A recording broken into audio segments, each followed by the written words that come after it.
What's up, TCG family? It's your girl Tiffany, and I am back with another book corner. So, we've been through chapter one. Um, we actually read through the introduction as well. We are in the midst of reading 12 Laws of the Universe, and we are actually going to start chapter 2 tonight. Um, so I'm actually at a hotel. You guys won't see that video until tomorrow morning, I believe.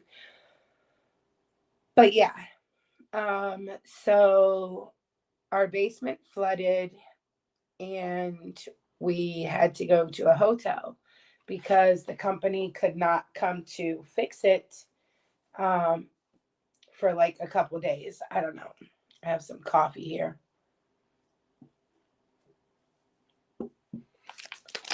And I just got this blueberry muffin because I've been working all day and whatnot, running around all day. Um, Went to a potluck for work. And yeah, so I'm having a blueberry muffin here. I warmed it up because I wanted to pick at it while I wait for everyone to come in. Hey, Misha. Hey, sorry to hear about your basement. Girl, thank you. Um, I wish it were only just worrying about the basement now. So I'm going to run this down for you guys a little bit, long story short. So this is not the first time that this happened. Those of you that know, you know. Um, so we've been in this house approximately about 4.5 years. And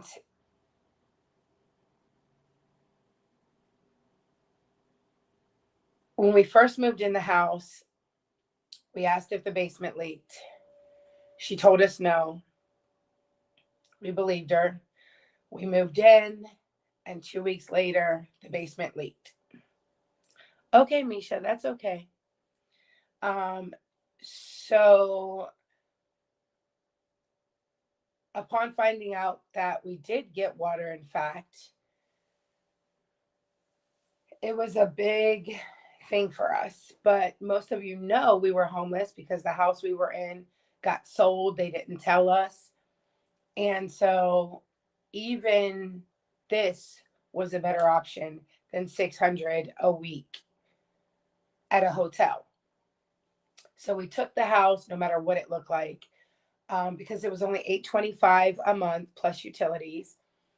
And we thought, okay, well, even if we don't love the house, we'll just move into it, stay there as long as we need to. And then if we don't like it, we'll just find something else.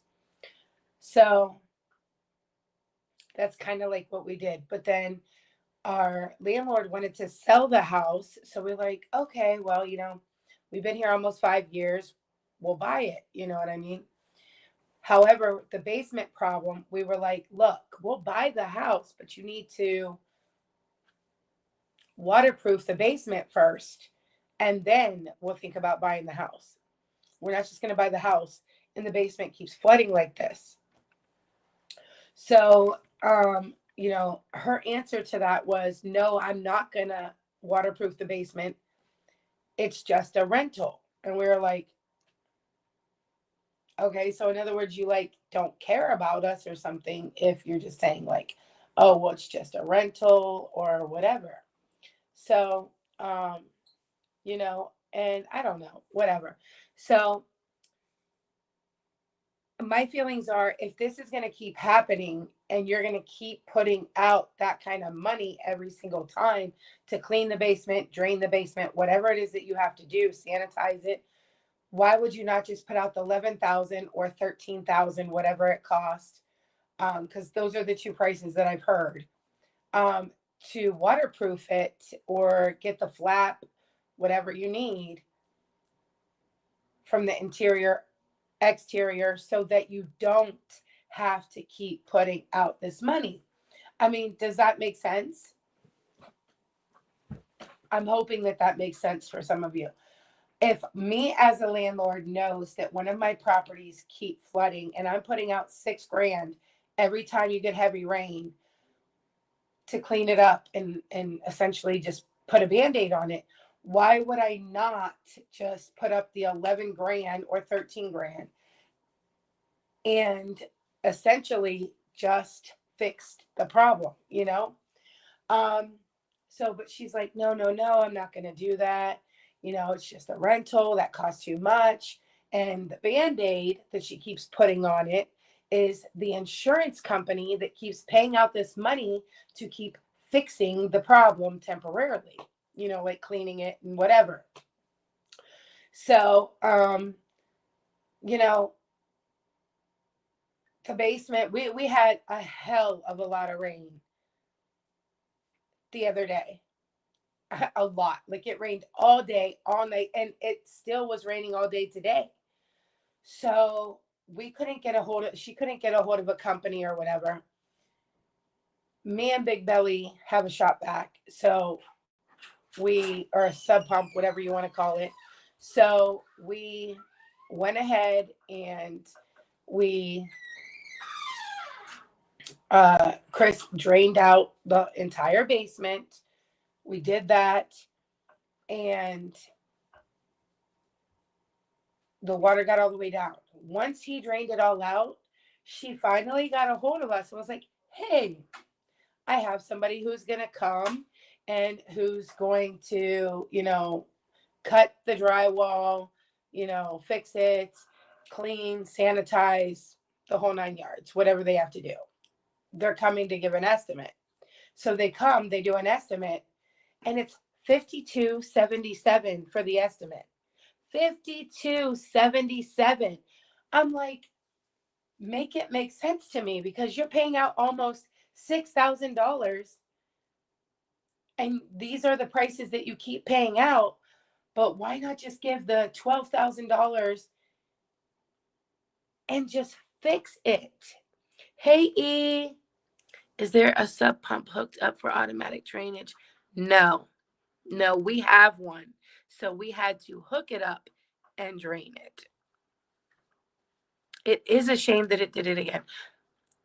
But the thing is that it's going to keep doing it every time it rains hard. And you know that we get a lot of rain here in Ohio. We do. It's inevitable. So my thing is that it's going to keep happening. Okay. Every time it rains. And this whole week is supposed to be rain. Heck, it was supposed to even possibly snow today. Right? She should know to have an automatic one. Well, and that's what ServPro is the company that came out, gave that estimate, but they couldn't finish the job that day. So I'm like, what do you want us to do? Our shower is in the basement. We need to shower. We need to be able to go down there.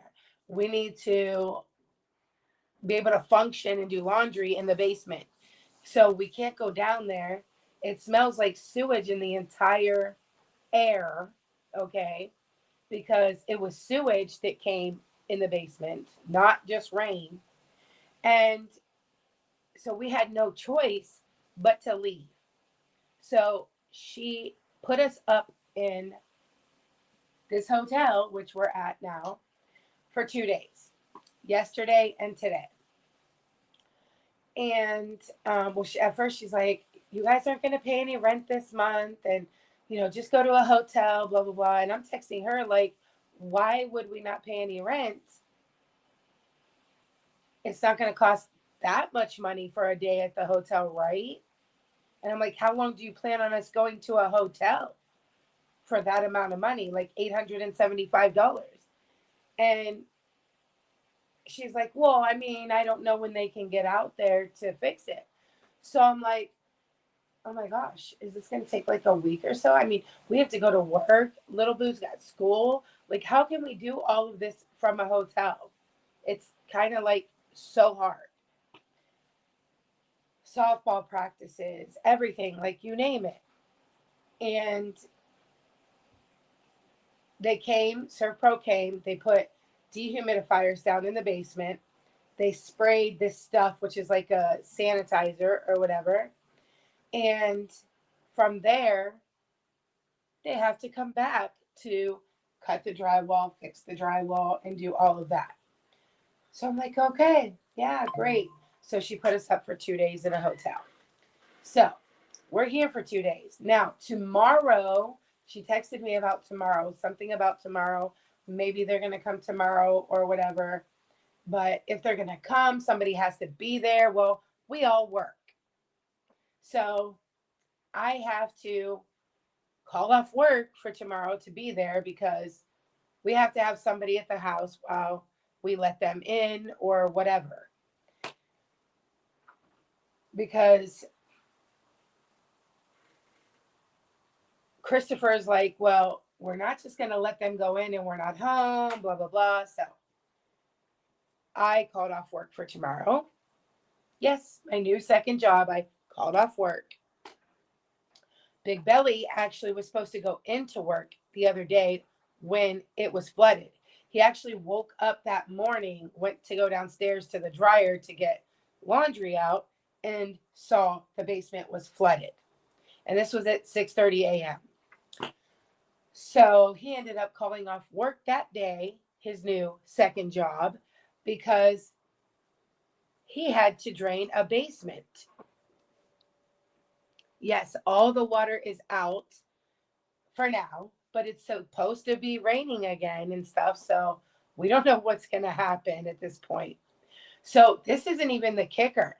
The kicker is, okay, she knows this keeps happening. She keeps putting out all this money, but yet she won't just fix the problem, spend 11,000, 12,000, whatever it costs to fix the problem so that you don't have that problem, right?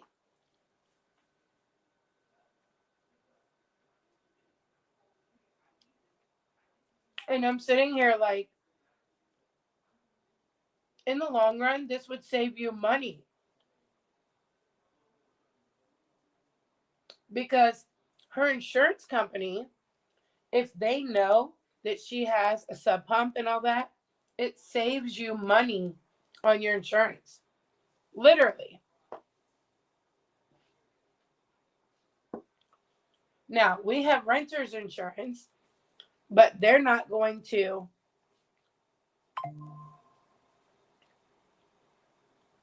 do anything, I've been told, for flooding.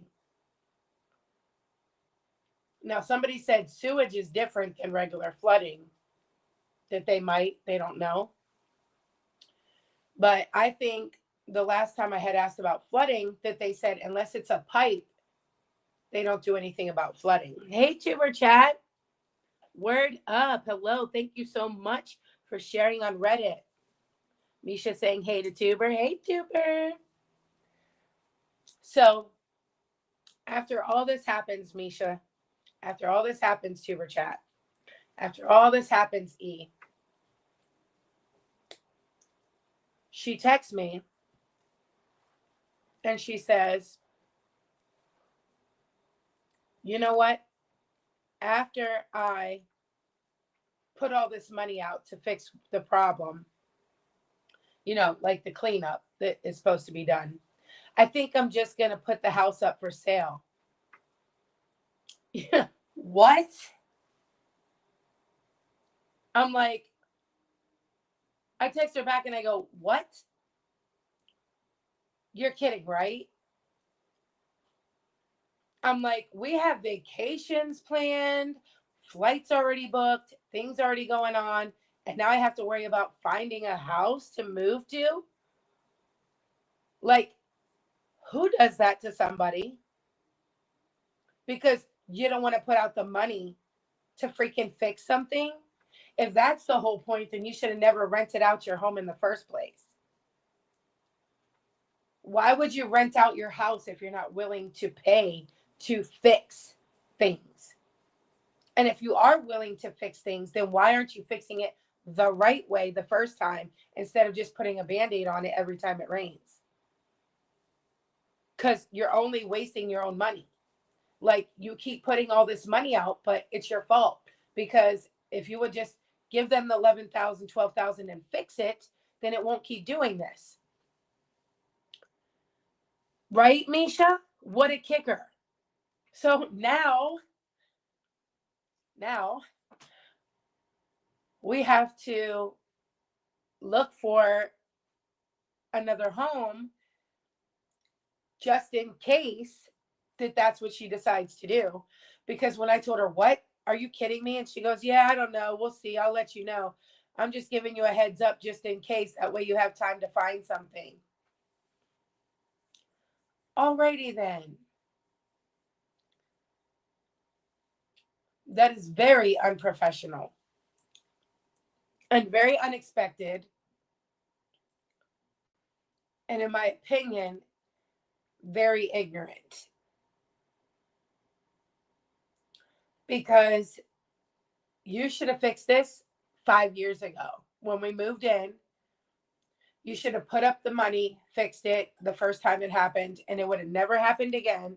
And you would not be putting out this money over and over and over. And not only that, but we told you if you waterproofed the basement that we wanted to buy the house.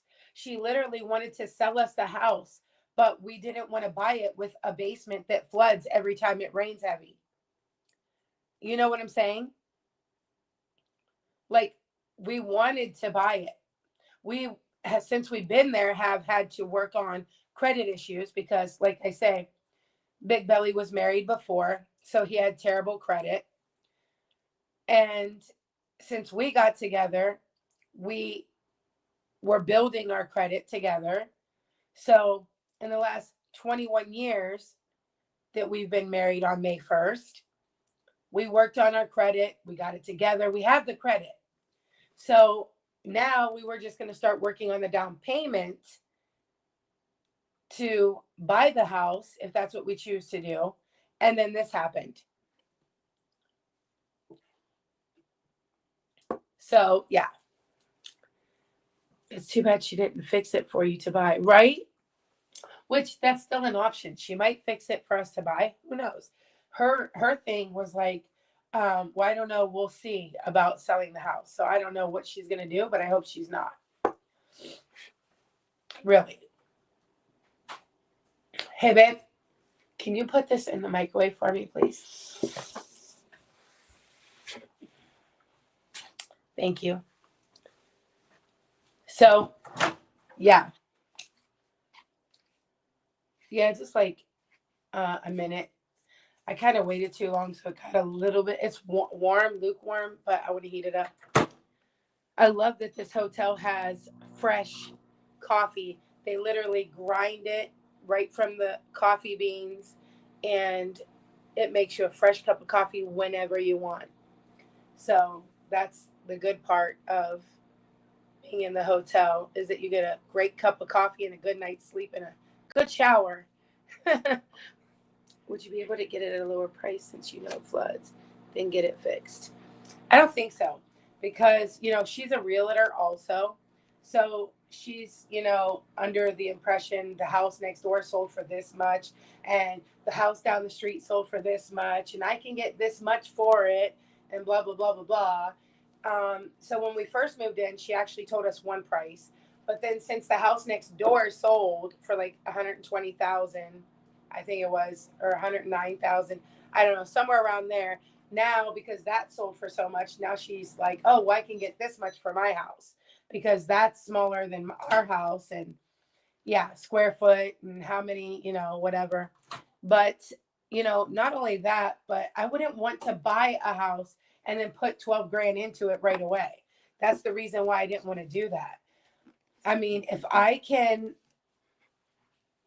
get the basement fixed, then yeah, we would want to buy it.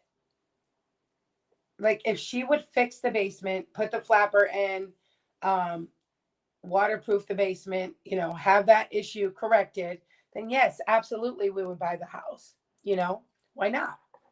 We've been there 5 years, and honestly, like, we're not going anywhere. But I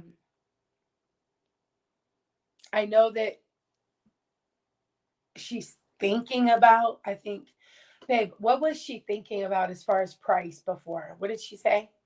I really don't remember. Was it like 130? Something 130. I think she was at like 130,000 for the house. Yeah. It's 3 bedroom.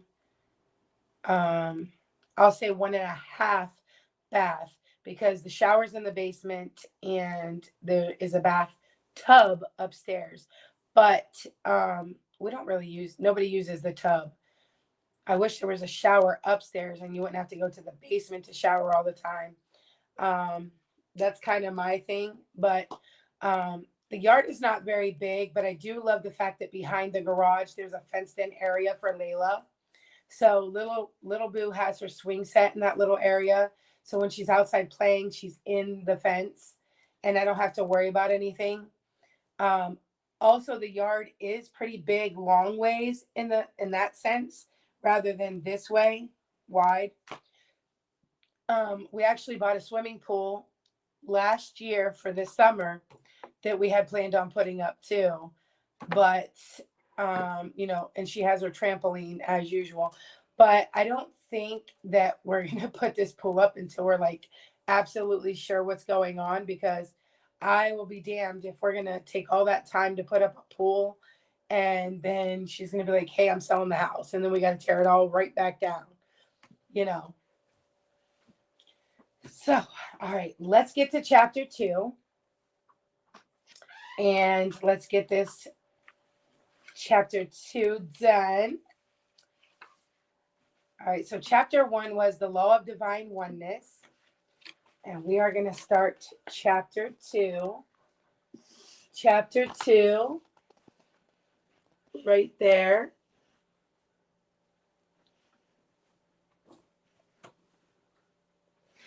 That is the law of vibration.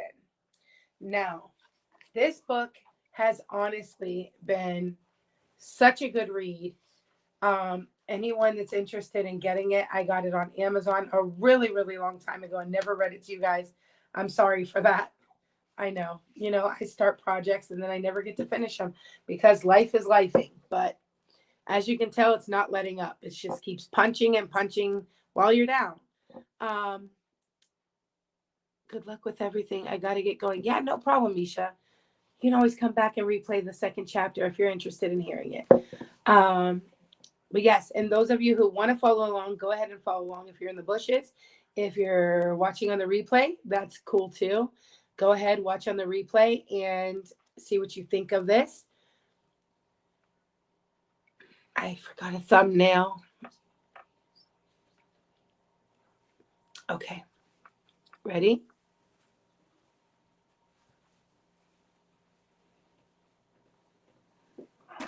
Okay. So, chapter 2. The law of vibration. Everything has a unique vibration or frequency. Every creature, every inanimate object, every thought, feeling, and desire has its own unique vibration. Science has proven this in the physical world. The frequency of solids is lower than that of liquids and gases. Similarity of the colors we see are only different frequencies of light. Red has the lowest frequency, and violet has the highest frequency. The same concept applies to thoughts and feelings. Emotional vibrations such as love, joy, and gratitude have a higher frequency than pain, despair, and anger.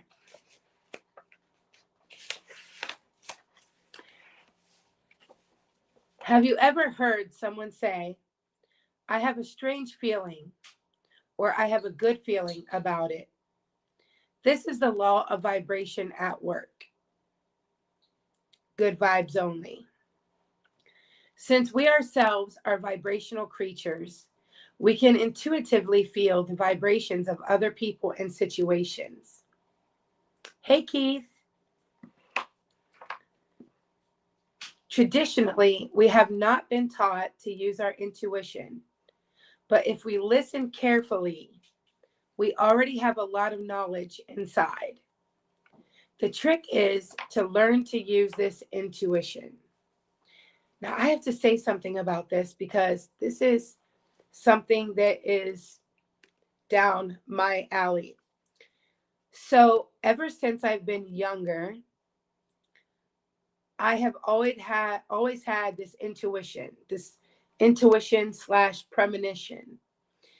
And I've always said something was going to happen, or maybe not said it, but thought it.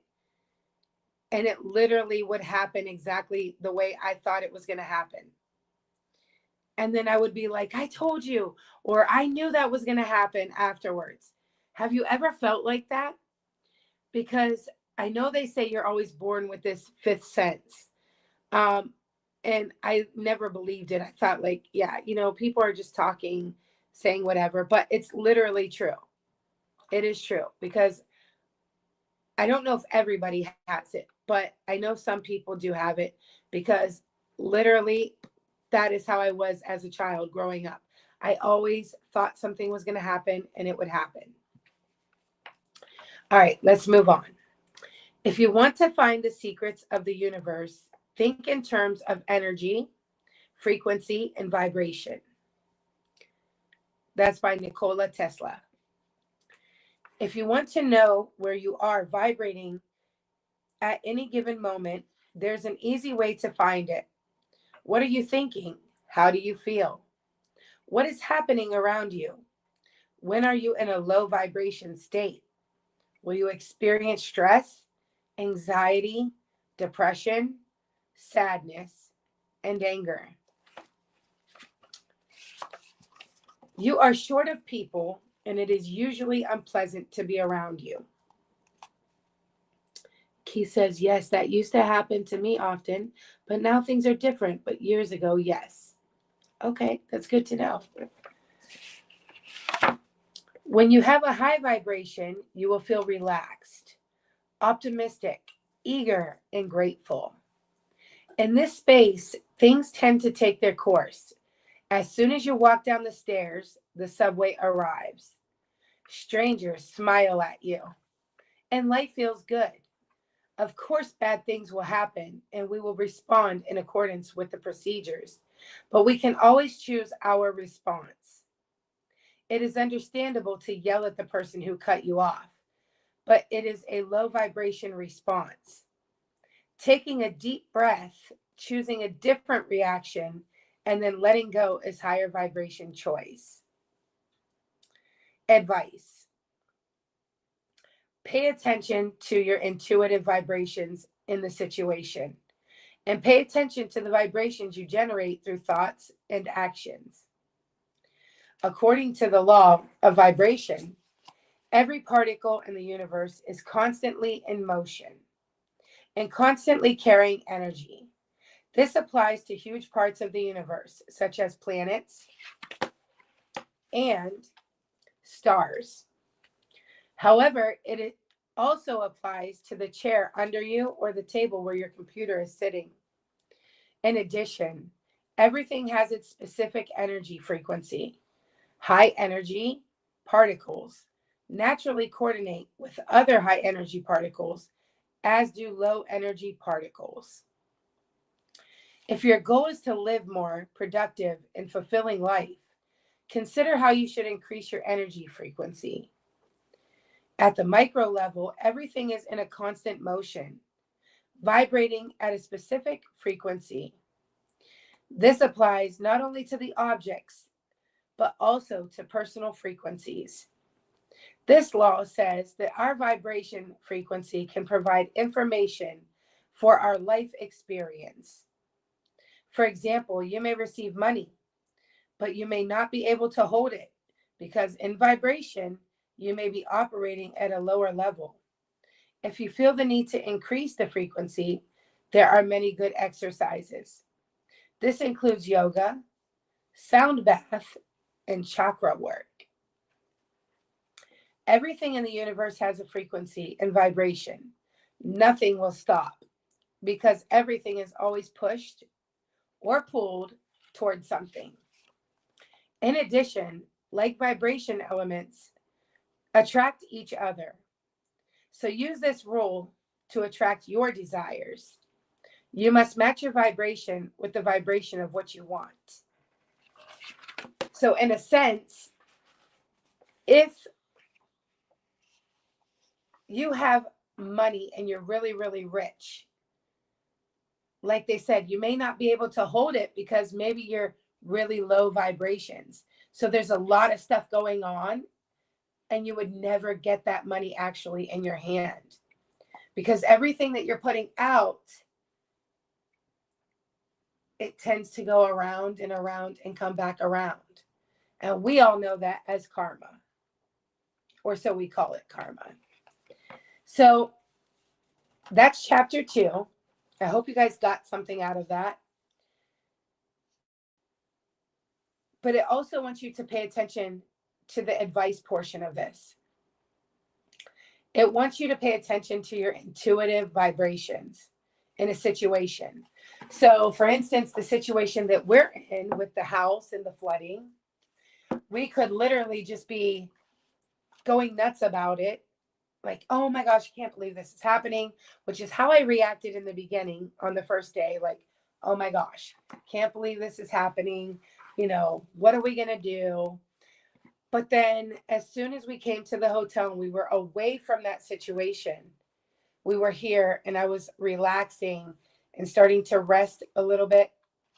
And then I started feeling like, okay, after I got a shower, got the hot shower yesterday and laid down on the bed and just relaxed after getting something to eat, started to calm myself, started to think about everything that's going on and kind of changed the way I was trying to react to it. Because instead of getting mad and angry, which is going to do nothing, we just started to try to figure out, okay, where can we go from here? What can we do from here to move this situation along faster, get it over with, get it out of the way, and just move forward. So it's about how you respond to situations as well. I hope you guys enjoyed this. If you're interested in buying this book, 12 Laws of the Universe, you can get it on Amazon. Just type it in and you can get it. I hope you're enjoying this book so far.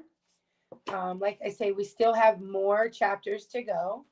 We're on chapter 2 right now. And we have 12 chapters total. So 12 chapters total. We're on chapter 2. And I will see you guys in the next one for chapter 3. All right, guys. You all have a good night. Stay blessed, not stressed. And we'll see you in the next one. Thanks for joining, guys. Bye.